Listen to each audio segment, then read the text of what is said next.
네, 안녕하십니까. 국민의힘 이종성 의원입니다. 장관님, 오늘 신규 확진자 몇 명이나 됩니까?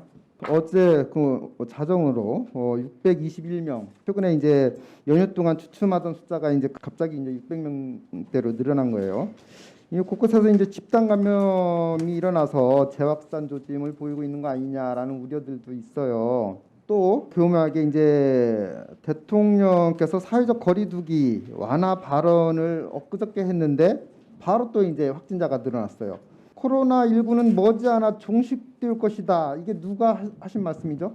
바로 1년 전에 작년 2월 13일 대통령께서 하신 말씀입니다. 그리고 2월 20날 첫 사망자가 발생했죠.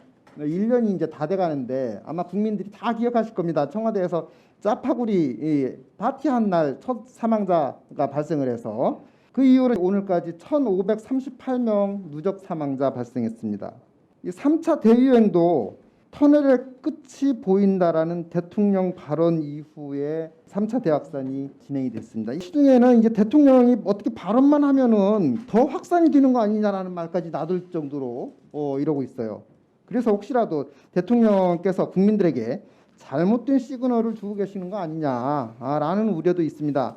정부가 여러 가지 지금까지 이 코로나 또 백신 관련해서 지키지 못할 약속들을 남발을 했는데 작년 12월에는 또 코로나 백신 늦지 않게 잘 준비하고 있다고 자화자찬했지만 약속 지켜지지 않았고 백신 확보 13차례 지시했다고 했지만 실제로는 9월 15일 이후에나 이제 해외에서 도입하는 것을 지시한 것으로 밝혀졌습니다. 자, 총리께서 화이자 5만 명분 2월 초에 도착할 거라고 했는데 이것도 안 지켜졌죠. 자, 이런 상황에서 국민들이 과연 대통령 또 정부의 말을 신뢰할 수 있겠는지, 대통령 또 고위 관료들이 이렇게 지키지 못할 약속을 하도록 만든 게 바로 그 앞에 주르륵 앉아 계신 우리 당국자들 책임이라고 생각 안 하십니까? 자, 전문가들의 우려 무시하고 야당의 경고는 정쟁이라고 매도하면서 달려온 결과라고 생각합니다. 백신 확보 늦어진다는 전문가들 그리고 야당의 지적에 백신 위험론으로 맞선 것이 바로 여당이죠.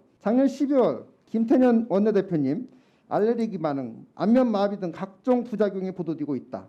바로 이 상임위 전체의 이 자리에서 백신 접종 맞고 쓰러지는 동영상 보여주신 여당 의원님 계십니다. 당시에 제가 분명히 그러지 말라, 나중에 후회할 거다, 말 바꾸셔야 될 거다 라고 경고까지 한 것으로 기억합니다. 자, 장관님, 현재 백신 접종 시작된 나라가 몇 개국이나 되는지 아세요? 네, 거의 대부분 나라에서 지금 되고 있습니다. 그렇습니다. 78개국이 접종 백신을 이미 시작을 했습니다. 우리나라는 다음 주에서 이제 백신을 공급받는 상황이고요.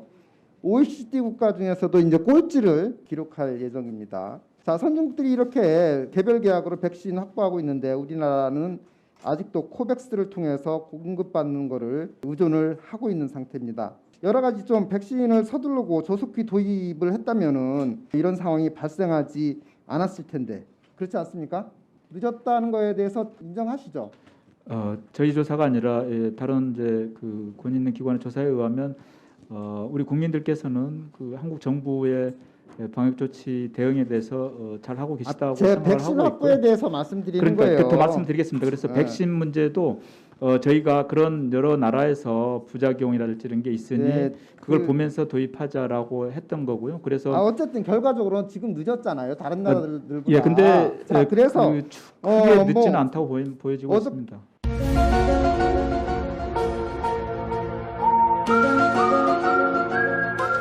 크게 늦진 않다. 네. 어저께도 네. 이제 7,900만 명분 확보했다. 이제 자랑 삼아서 발표를 했어요. 근데 국민들이 궁금해하는 거는 도대체 그래서 나는 언제나 맞을 수 있는 건데 이게 바로 가장 핵심적인 궁금증이에요. 여기 계신 분들도 다 마찬가지일 겁니다. 그 언제쯤인지 몰라요.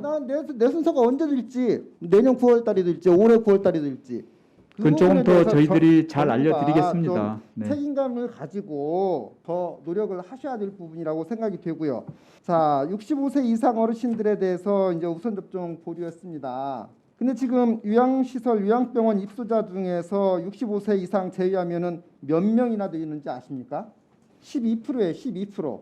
백신 접종 대상자가 88%밖에 안 된다라는 거거든요. 자, 여기에서 이제 접종자, 비접종자, 또 요양보호사들도 대부분이 또 65세 이상이신 분들이 많아요. 이 접종자 비접종자들이 이제 구분 없이 드나들면서 방역이 느슨해질 경우에 더더욱이나 65세 이상 고위험자들이 더욱 감염에 노출될 우려가 있다는 겁니다. 이 부분에 대해서 보완 대책이 있으십니까?